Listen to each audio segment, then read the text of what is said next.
What's up, everybody? Robert Thompson here with another update for you. This is my 2 months post hospital stay for my hemorrhagic stroke. Some new things, some lasting things. Um,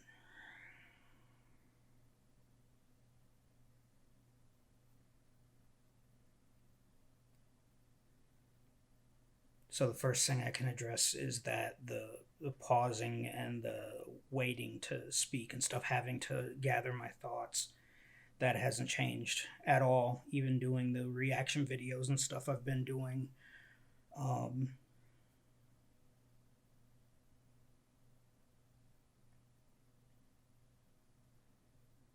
so it's again, I'm trying to remind myself that it's only been 2 months. The doctor said it could take between 3 and 6 months, up to a year, but there's not a lot of science backing up a stroke patient uh,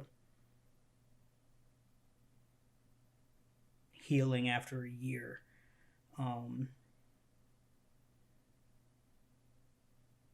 I have to give myself time to heal, and I keep forgetting that. And um, so daily, it's just reminding myself of it.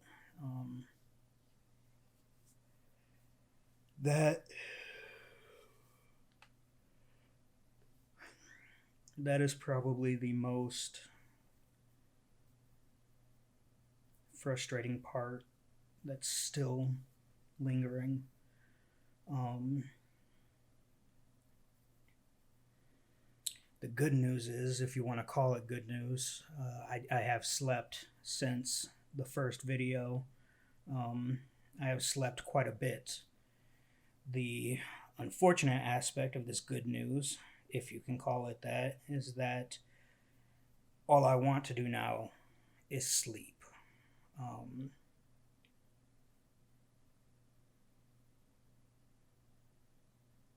To the extent that I've slept so much that days, time is just it's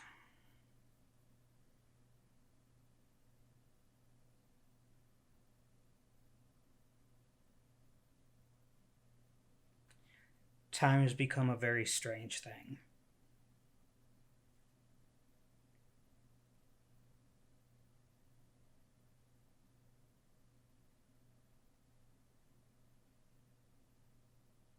The I went from not sleeping at all to being fatigued constantly. No matter how much I sleep, I still feel tired when I wake up. I still feel like I haven't slept at all. And that's fun too. Um,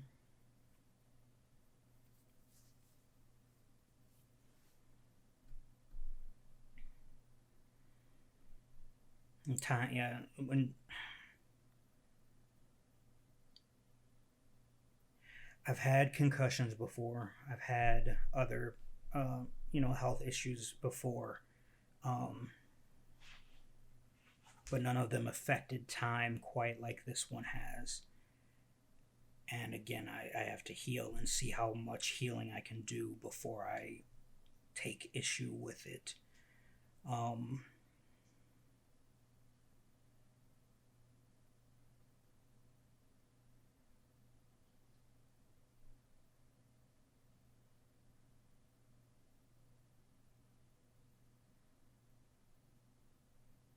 my doctor has been supportive and great up to this point. I really can't say better about him than um, he's great. I got the insurance I have. They uh, kind of stuck me with him a few years ago, and I wasn't sure how that was going to go, but he's this guy, he's been a consistent level of support so far, and he listens and cares about what I'm going through now, and has me coming back once a month to follow up. So that's good. Um,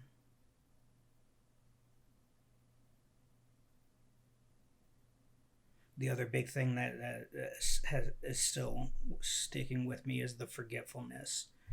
Um,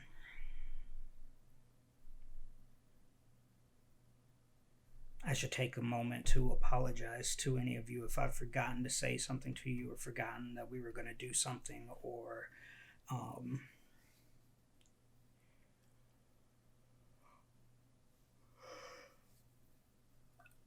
I last week, I think it was, about a week ago now. Time, it, yeah, I can't keep track of it anymore. There was a good 10-15 minute window where I couldn't for the life of me remember when my birthday was. I could not remember when my birthday was. It was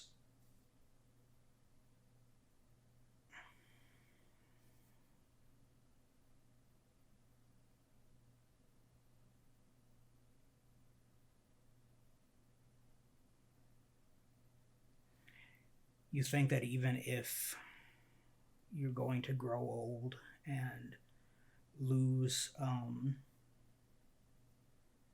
function as you get older, you would think that your birthday would be one of the last things that you forget or ever even risk forgetting. Um,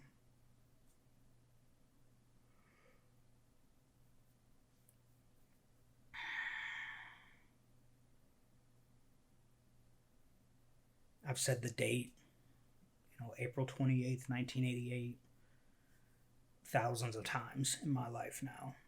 Tens of thousands, probably.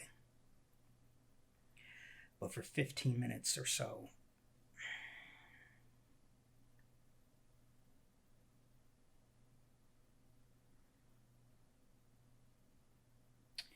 hand to God, if there were a gun to the back of my head during that time frame and somebody asking me to tell them what my birthday was,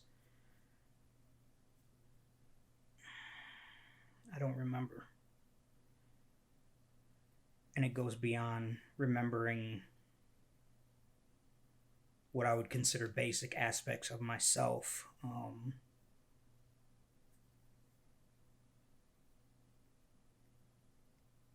I forget what day it is, what the date is, and I think a lot of that has to do with time turning into what it has. Um,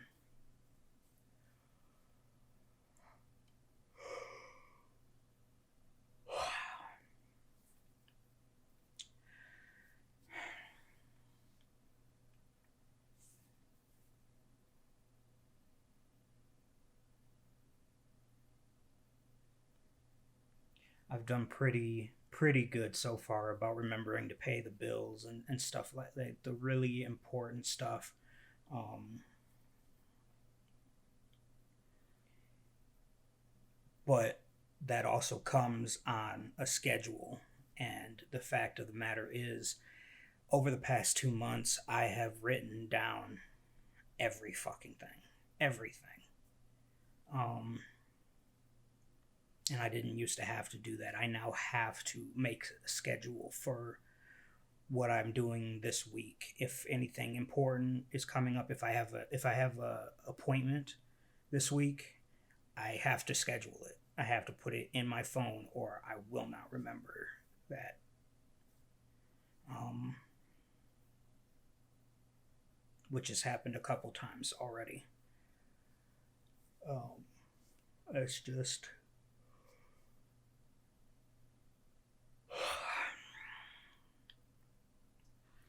I wish I could properly paint a picture of what it's like looking through my eyes now at certain things so that you could see it the same way. Um, but those words haven't come to me yet.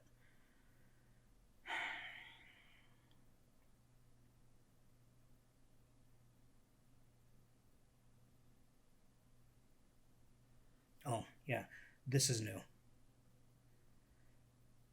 My left hand and left leg, especially at nighttime when I'm trying to sleep, my leg especially, they shake. And I don't, from what my doctor was telling me, it's due to the stroke. Um,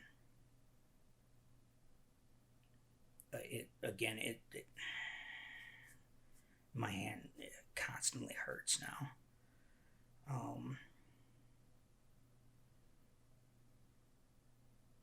He diagnosed me with restless leg syndrome, which was an awful thing to hit when it did. It was probably 2 or 3 weeks ago now that I was just laying in bed trying to fall asleep, and suddenly, like, from my hip joint down, my leg was just doing everything it could to cramp up.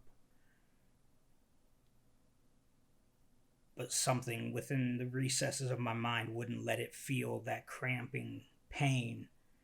And then the shaking started. And the shaking is sometimes violent, sometimes it's barely noticeable. It's hard to, gauge, and I haven't really figured out.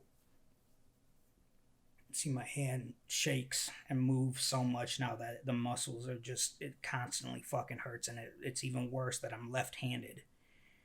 And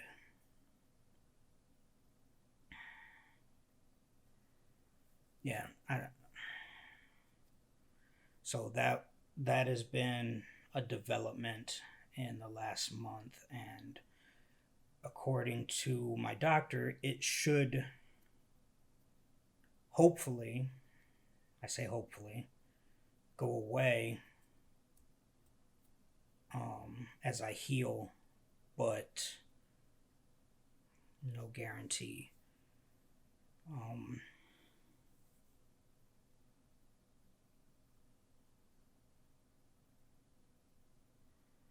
If you haven't watched my reaction videos, I did mention in those, but I'll say here too, I was hired to write a script.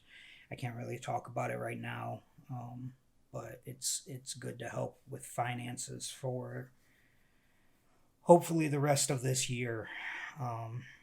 It's gonna be tight, but it'll hopefully give me something to make sure the mortgage is paid and stuff.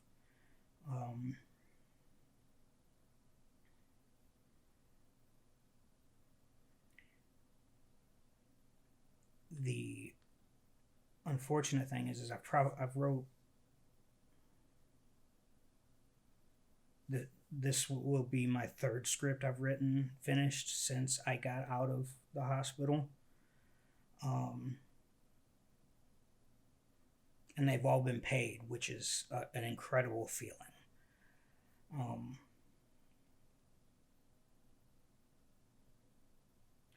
Here's the thing, and this may be the absolute worst thing about what I've been through.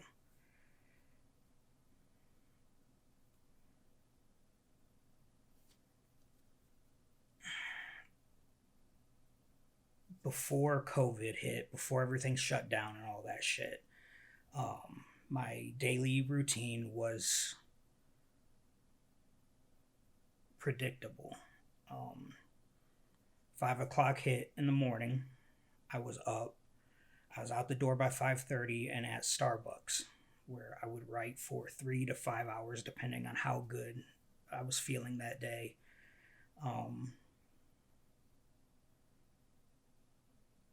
I'd go home, sleep, get up, and then go on about my day for whatever I was doing. But consistently, I would write 10 to 30 pages. 30 pages was the getting on the rare side, but it was consistent enough, I'll count it.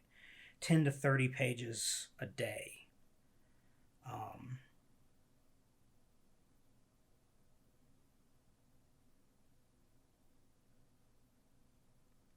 And that carried on up to this year. as recently as April, I wrote.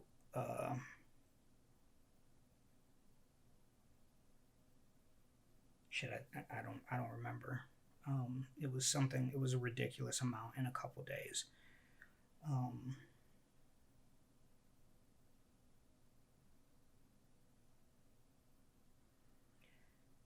Now I'm lucky if I write 5 pages a day.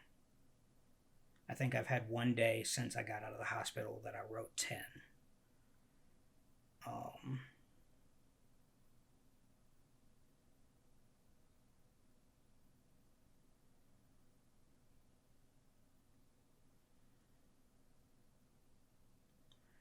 it goes back to me not caring about anything, which is still a consistent. I still have. I'm totally apathetic right now.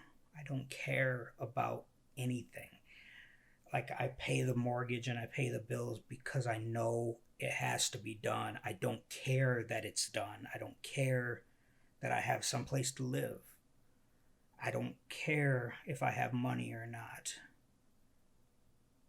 I do it because it has to be done, not because I want to do it. And that's frightening. But at the same time, back to the script stuff. The unfortunate thing is that they get done still, which is good, but I haven't had whatever trigger it would be flip since I got out of the hospital that allows me to sit down and focus entirely and write the way that I used to, which again was 10 to 30 pages a day. I do remember my record for finishing a full feature-length script prior to the hospital was 4 days. 4 days, and I finished, it was over 90 pages. I don't remember exactly what it was. Now, if I were offered money, if I were offered $1 million tomorrow to sit down and write a script in 4 days,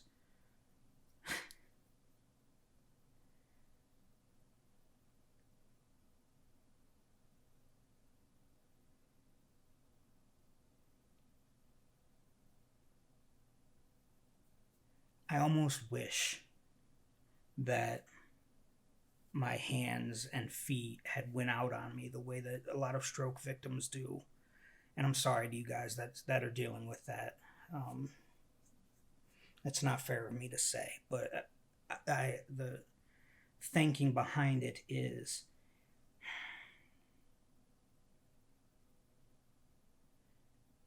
already I know that people are tired of hearing about this. Like, I lived, get over it.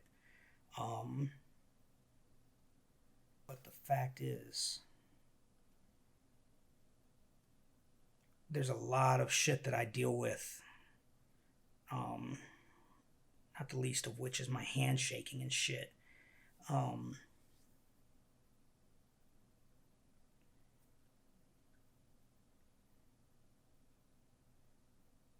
There's a lot of small shit like this that adds up, that if I cared, I'd probably feel depressed about. Again, a lot of stroke survivors develop depression and suicidal thoughts. It's a common reaction. It's just something in their mind that gets crossed once they survive. I'm grateful because I already dealt with that. Hey, buddy.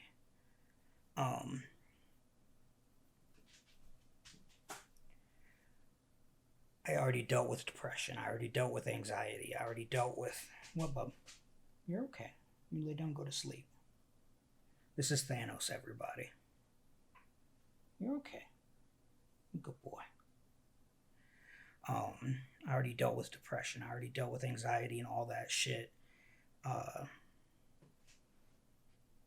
Last year was about the worst that it had ever gotten, honestly, with everything that we all went through.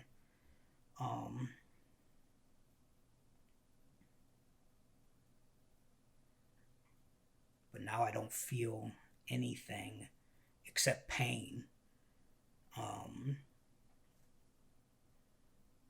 And I don't know if that pain is me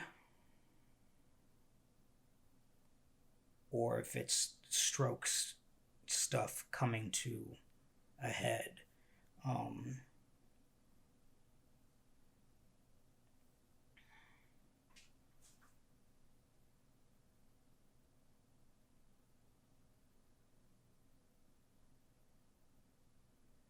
I have an MRI later this week, which I'm hopeful that it has good news, but I'm a little bit hesitant, even scared too, because I've started to get headaches a little bit here and there, and I'm hoping that it's just from staring at screens and stuff, but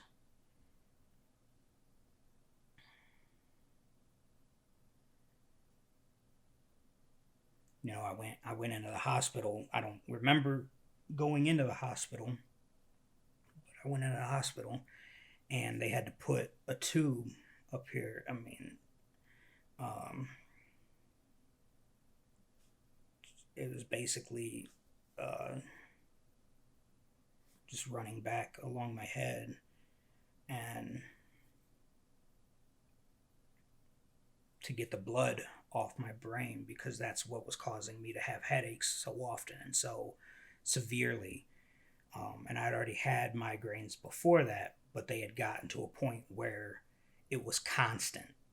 It didn't matter if I took meds or not. If I took meds, it helped for a little bit, maybe 15 minutes or a half hour, enough for me to fall asleep, wake up, another fucking headache. Come to find out, that was the bleeding happening in my brain. And now anytime I start to get, a mild twinge up here, it's like, oh God, am I going to have another one?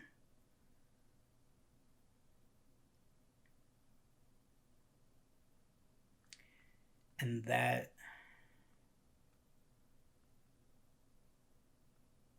is probably my most severe concern at the moment.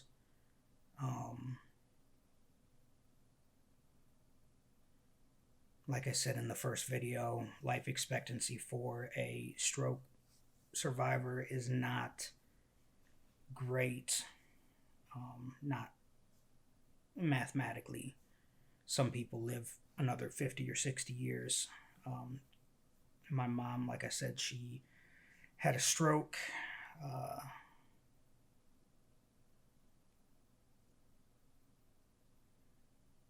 We still lived in Florida. So 7th grade, 8th grade, somewhere in there. She lived another 9 years. That was it. She had another stroke. She had surgery and had a stroke on the table while they were performing the surgery. And she was alive, but she couldn't talk anymore. She couldn't communicate. She couldn't walk or move. That stroke really did her in, and she finally gave up.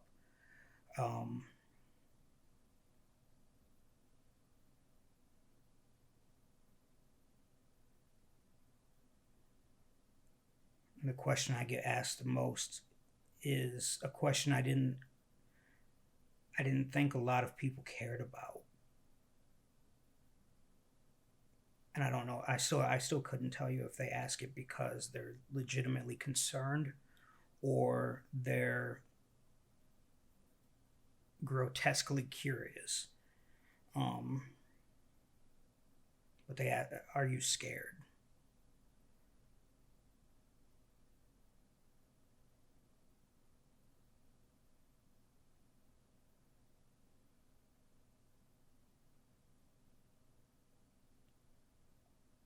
I mean, yes, I am.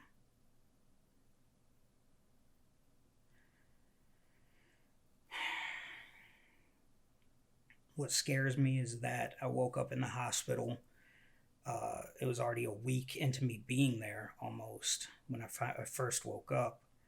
No idea how I got there. No idea where I was. Uh, when I first woke up, I was confident that both of my parents were alive and well and were going to be in to check on me. Um,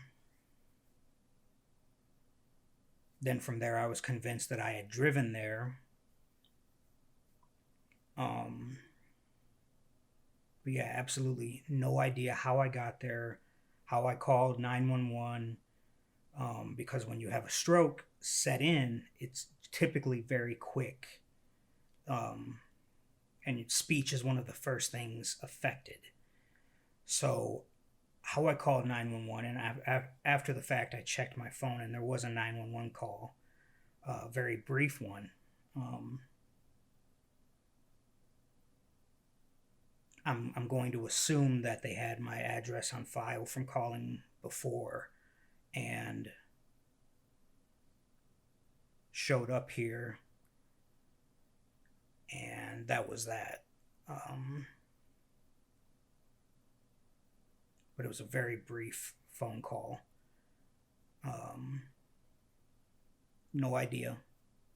I still can't tell you anything about the first week that I was under, other than I woke up and had tubes running out of my brain and other everywhere, every fucking where. Um,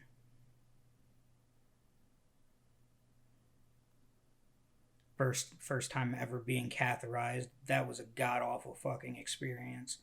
I do remember screaming and crying like a little fucking child when they administered that fucking bullshit. If I never have another catheter ever again, it'll be too soon. Um,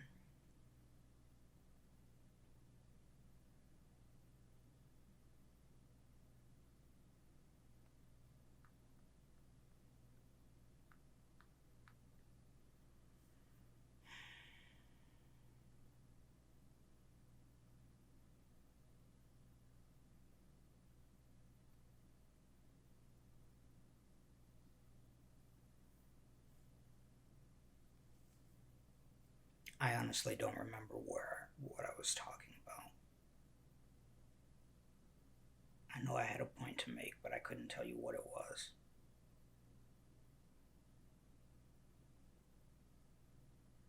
And this is what I mean by forgetting things. I'm mid conversation and I forgot what I was talking about.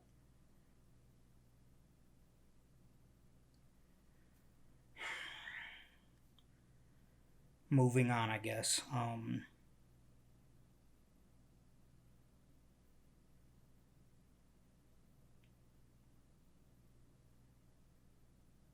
My doctor did say that I should qualify for at least temporary disability, and I gotta be honest, I'm real fucking hesitant about following through on that. Um,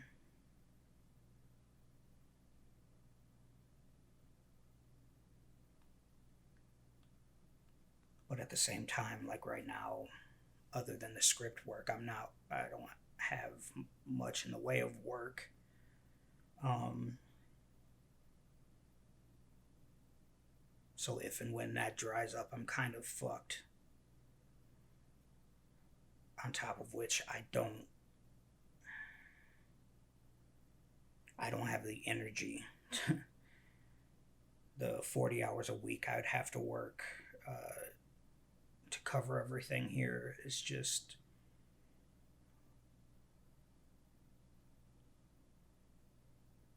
terrifying. Because I can't do it. I know, like, I can't stay awake for 8 hours at a time.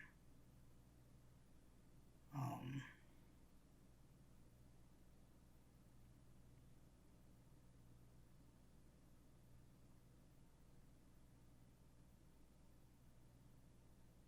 but like I said, this script should cover most the rest of this year, and then I just have to find a job or something to start. next year, hopefully, I get the rest of this year to relax and sort of heal is what I'm trying to do.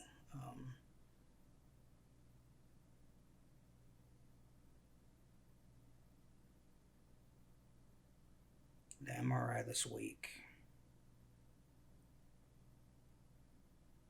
I'm hopeful that they don't find that my brain is bleeding again. But at the same time, I was getting headaches through the first 4 months of this year, off and on, up until it was constant. So my question is, if I had it checked out before I had my stroke, how soon could they have told me you're going to have a stroke because your brain is fucking bleeding and it's not supposed to be?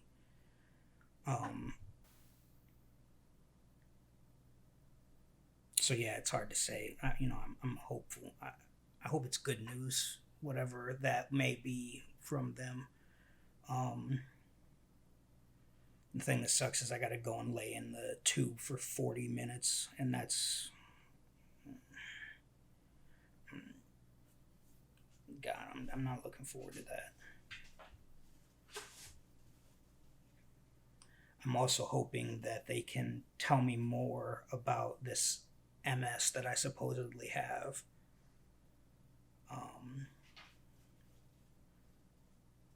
Because now that I supposedly have it, there are things physically over the past couple years that have happened or are happening that make a lot more sense now that I know that might be the cause of what it is.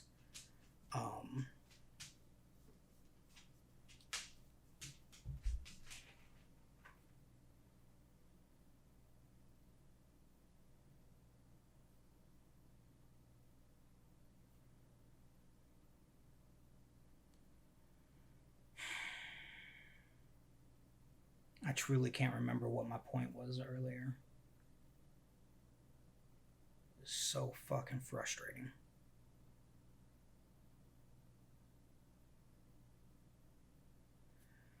Alright, guys, this has been on too long as it is. 2 months in, post stroke, worse in some ways, I guess better in a couple others. I'm alive still, so I have that going for me.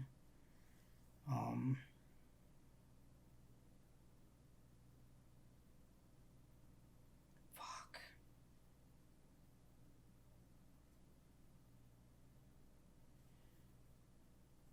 This next month, as far as I can see, I have to do the script, obviously, but I'm gonna really focus on trying to be happier, trying to feel anything, honestly.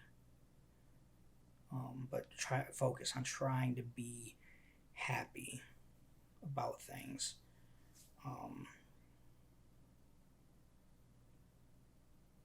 Yeah, we'll see where I'm at in 3 months.